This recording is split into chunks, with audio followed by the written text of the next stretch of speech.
I'm Amy Cherry. This local news is a service of Flagler County's Toyota dealer, Beaver Toyota, here to wow ya. A Palm Coast man is being held without bond after being arrested over the weekend after he allegedly fled from a deputy trying to stop him for reckless driving. John Arking reports. A Palm Coast man is being held without bond after being arrested over the weekend after he fled from a Flagler County Sheriff's deputy trying to stop him for reckless driving. 67-year-old Gregory Greenway drove off after the deputy activated his lights and siren about 8 o'clock Saturday morning on Cypress Point Parkway. He then drove at a high rate of speed through Palm Coast and onto I-95 where he avoided stop sticks and proceeded to his apartment. Flagler County Sheriff Rick Staley. When the deputies got to the residence, he refused to come to the door, and our deputies could hear a lady being held against her will and an altercation going on inside the residence. So they made entry into the residence to rescue the individual being held against her will. Greenway was arrested for fleeing and eluding law enforcement, aggravated assault, false imprisonment, resisting arrest without violence, battery, and violation of probation. He was on a 6-month probation for reckless driving. Greenway has previous Flagler County arrests for DUI and grand theft. From the WNZF Newsroom, I'm John Arking. This portion of Flagler's Morning News is brought to you by the Daytona Beach International Airport. Save time, money, and stress. The Daytona Beach International Airport, it's just plain easy.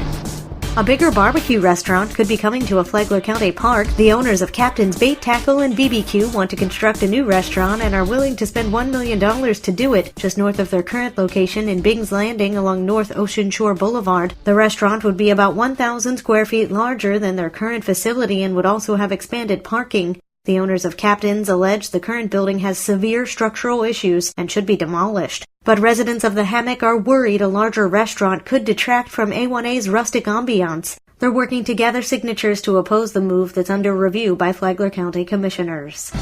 The Open Door Reentry and Recovery Ministry in Bunnell is one step closer to opening a residential treatment facility for women recovering from substance abuse. Stories of recovery were shared at the annual Under the Harvest Moon Gala at the Hammock Beach Resort. Robert Reed successfully completed his treatment program and has returned to school, where he's working to become a licensed substance abuse counselor. Meantime, Zach Rimmer told the crowd of 160 guests he's taking sobriety a day at a time and has been diligent these past 5 months. He hopes that those who are struggling will see the opportunity for change. Pastor Charles Solano, who runs the recovery ministry, hopes to open a women's facility in February of next year. He recently received a $6,500 grant from the Rotary Club of Flagler Beach for a new roof on the future women's home that remains under construction. Many won't go hungry in Flagler County this Thanksgiving thanks to a local effort. Tony Magoo has the details. With me is Cindy Delecky, who is the chair of Chicks with Cans. Cindy, tell me about Chicks with Cans.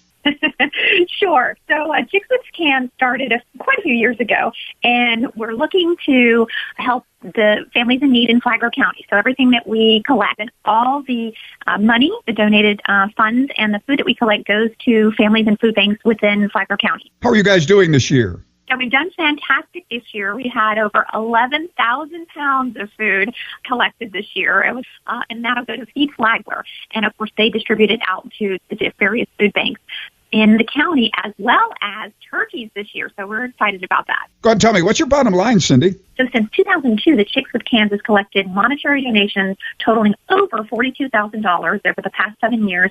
And for the past 4 years, we've donated a total of 48,712 pounds of food to Feed Flagler. For Flagler's Morning News, I'm Tony Magoo. And now you're up to date on Flagler's Morning News. I'm Amy Cherry.